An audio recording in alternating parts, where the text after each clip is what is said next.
जवानी एक्सीडेंट भाजतो जवानी एक्सीडेंट भाजतो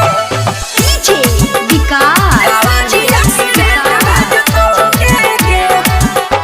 जवानी एक्सीडेंट मटियार कला सीतामढ़ी मटियार कला recording by Rajeev film Supaul. तोरा लहंगा में लागल छोई थोड़ा जवानी एक्सीडेंट भाजतो गे जवानी एक्सीडेंट भाजतो जवानी एक्सीडेंट भाजतो हेगे छौरी हेगे छौरी हेगे छौरी हेगे छौरी आ तोरा लहंगा में लहंगा में लागल छोई थर जवानी एक्सीडेंट भाजतो गे जवानी एक्सीडेंट भाजतो जवानी एक्सीडेंट भाजतो डीजे विकास जवानी एक्सीडेंट भाजतो जवानी एक्सीडेंट मटियार कला सीतामढ़ी जवानी एक्सीडेंट भाजतो भैर दिन के बाजार में रहै छी रोजे नया नया छौड़ा पटावै छी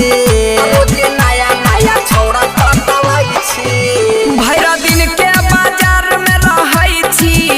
रोजे नया नया छौड़ा पटावै छी कते छौड़ा के कोडा लगल भीतर जवानी एक्सीडेंट भाजतो गे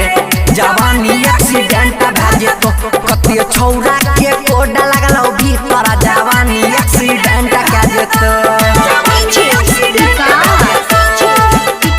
जवानी एक्सीडेंट भाजतो मटियार कला सीतामढ़ी जवानी एक्सीडेंट भाजतो हाय अंकुश काट ले तो गोरे गोरे गलिया आ मुरलीधर के बन जो तू मलिया आ मुरलीधर के बन जो तू मलिया मुरली काट ले तो गोरे गोरे गलिया अंकुश बाबू के बन जो तू मलिया आई जवानी के छोड़ा देतो चित्थर जवानी एक्सीडेंट भाजतो गे जवानी एक्सीडेंट भाजतो आई जवानी के छोड़ा देतो चित्थर जवानी